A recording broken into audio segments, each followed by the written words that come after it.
لیکن اس کا لازمی طور پر یہ مطلب نہیں ہے کہ اگر آپ کو یہ تمام علامات ہیں تو آپ کو چھاتی کا کینسر ہے۔ مثال کے طور پر ایک سیمی سسٹ آپ کی چھاتی یا چھاتی کے گانٹ میں درد پیدا کر سکتی ہے، یہاں تک کہ اگر آپ اپنی گانٹ محسوس کرتے ہیں یا کوئی علامت ہے تو آپ مزید جائزہ لینے اور جانچ کے لیے اپنے ڈاکٹر سے مل سکتے ہیں۔ اب ہم بات کرتے ہیں کہ آپ نے چھاتی کے کینسر کی تشخیص کیسے کرنی ہے۔ آپ کا ڈاکٹر چھاتی کے معائنے کے علاوہ ایک جسمانی ٹیسٹ بھی کرے گا تاکہ یہ فیصلہ کیا جا سکے کہ آیا آپ کی علامات چھاتی کے کینسر کی وجہ سے ہیں یا چھاتی کی کسی اور بیماری کی وجہ سے۔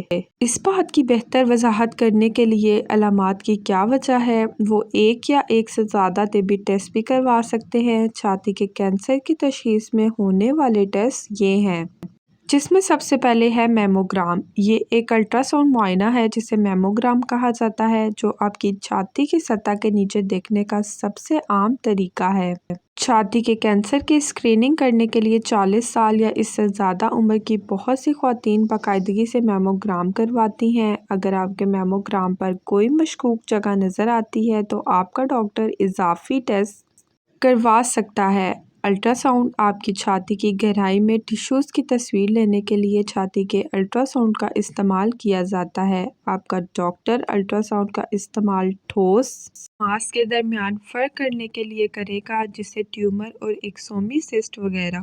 چھاتی کے کینسر کا علاج۔ پہلے ڈاکٹر یہ دیکھتا ہے کہ آپ کے چھاتی کا کینسر کس مرحلے پر ہے اور ٹیومر کتنا بڑا ہوا ہے۔ یہ سب فیصلہ کرنے میں اہم کردار ادا کرتے ہیں کہ آپ کو کس قسم کی دیکھ بھال کی ضرورت ہے۔ علاج شروع کرنے کے لیے آپ کا ڈاکٹر آپ کے کینسر کے سائز، سطح اور درجے کا فیصلہ کرے گا، اس کے بڑھنے اور پھیلنے کا کتنا امکان ہے۔ اس کے بعد آپ کو اپنے علاج کو دیکھنا ہے۔ چھاتی کے کینسر کا سب سے مشہور علاج سرجری ہے۔ اضافی علاج جیسے chemo therapy, targeted therapy, radiation یا ہارمون تھراپی یہ بھی کیے جاتے ہیں۔ اب اگر سرجری کی بات کی جائے تو چھاتی کے کینسر کو دور کرنے کے لیے استعمال ہونے والی سرجری کی اقسام یہ ہیں: lumpectomy, mastectomy, sentinel node biopsy, axillary lymph node dissection, prophylactic mastectomy, radiation therapy. Cancer کے سیلز کو نشانہ بنانے اور انہیں ریڈیشن تھراپی سے مارنے کے لیے اعلیٰ طاقت والے ریڈیشن بیم استعمال کیے جاتے ہیں۔ بیرونی شعاعوں سے نکلنے والی ریڈیشن زیادہ تر کینسر کے علاج کے لیے استعمال ہوتی ہے۔ جسم کے باہر یہ طریقہ ایک بڑے کمپیوٹر کے ذریعے کیا جاتا ہے۔ ریڈیشن کے ساتھ علاج کی اس شکل کو بریکی تھراپی کہا جاتا ہے۔ سرجن ٹیومر کی جگہ کے قریب جسم کے اندر ریز داخل کرتے ہیں تاکہ بریکی تھراپی انجام دیں۔ تھوڑی دیر کے لیے بیچ وہیں رہتے ہیں اور کینسر کے سیلز کو مارنے کے لیے اپنا کام سرانجام دیتے ہیں۔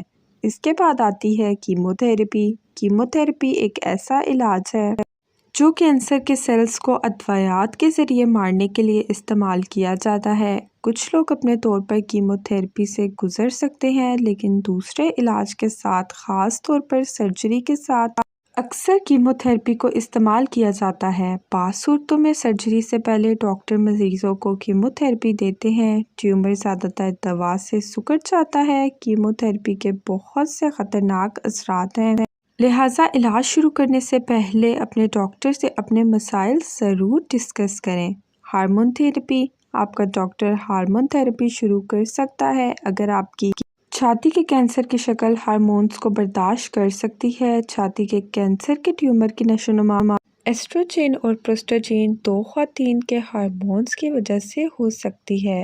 ہارمون تھراپی آپ کے جسم کے ذریعے ان ہارمونز کی نشوونما کو روک کر یا کینسر کے سیلز میں ہارمونز کے ریسپٹرز کو روک کر کام کرتی ہے۔ یہ طریقہ کینسر کے بڑھنے میں تاخیر اور بالآخر روکنے میں مدد کرتا ہے۔ ادویات۔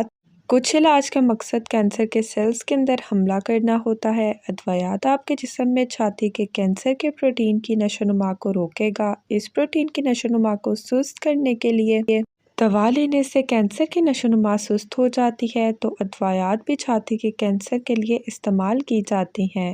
آپ سب جانتے ہی ہوں گے کہ اکتوبر بریسٹ کینسر اویئرنیس کا مہینہ ہے، اس لیے ہم نے یہ ویڈیو بنائی ہے۔ آپ اس کو دیکھیں اور اپنے سرکل میں بھی اس کو ضرور شیئر کریں۔ میں امید کرتی ہوں آپ کو ویڈیو پسند آئی ہوگی۔ ویڈیو پسند آئے تو کمنٹ باکس میں ضرور بتائیں۔ چینل کو سبسکرائب کریں، ویڈیو کو لائک اینڈ شیئر کریں۔ اپنا بہت خیال رکھیں، ہمیں اپنی دعاؤں میں یاد رکھیں۔ اللہ حافظ۔